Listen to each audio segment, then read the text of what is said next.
નમસ્કાર દોસ્તો, આજનો વિષય છે ફોન પર ડૉક્ટર કેટલી માહિતી આપી શકે, કેટલી સારવાર વિશેની સમજણ આપી શકે, શું ફોન પર માહિતી લઈને પોતાની સારવાર કરવી યોગ્ય છે? આ આજનો મુખ્ય પ્રશ્ન છે. ઘણી વખતે અમે ડૉક્ટરો જોઈએ છીએ કે કેટલાક રિપોર્ટ્સના આધારે વોટ્સએપ મોકલે અને કે રિપોર્ટ જોઈને જરા તમે દવા સજેસ્ટ કરો ને. કેટલીક વખતે દર્દી કે દર્દીના સગા મેડિકલ સ્ટોરમાં જાય અને ત્યાં જઈને જે વોટ્સએપ જે છે મેસેજ બતાવે અને કે આ દવા અમને આપી દો. મને લાગે ત્યાં સુધી થોડી યોગ્ય વૈજ્ઞાનિક સમજણ આમાં હોય તો વધારે સારું રહેશે, દર્દી માટે પણ અને સારવાર કરનાર ડૉક્ટર માટે પણ. જુઓ, શરીર જે છે એ શરીર સામાન્ય નથી. શરીર જે છે, શરીરમાં અનેક પ્રશ્નો છે. એ પ્રશ્ન કયા પ્રકારનો છે, જૂનો છે, નવો છે, અને એમાં જુદા જુદા અવયવોની શું સ્થિતિ છે એ જાણવા માટે કોઈ પણ નાની કે મોટી તકલીફ હોય, ડૉક્ટરને ફોન પર પૂછવા કરતાં પ્રત્યક્ષ જવું,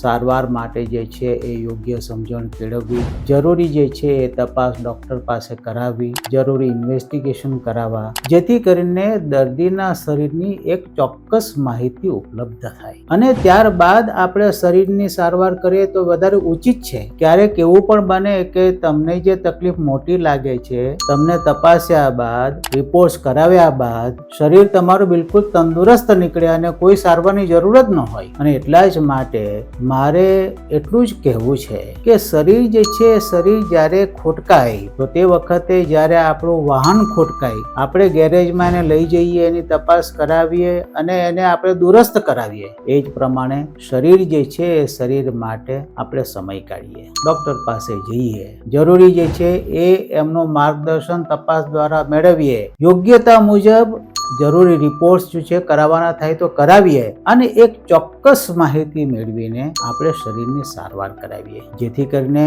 તમને યોગ્ય સારવાર મળે. શરીર જે છે, શરીરને જેટલું જરૂરી છે તેટલું જ આપવાનો પ્રયાસ કરીએ સારવાર તરીકે. મને લાગે ત્યાં સુધી આટલું સમજીશું તો આપણે શરીરની યોગ્ય કાળજી લીધેલી કહેવાશે. જો દુનિયામાં કોઈ એવો જન્મ્યો નથી કે જે શરીર જે છે એની માવજત ન માંગે.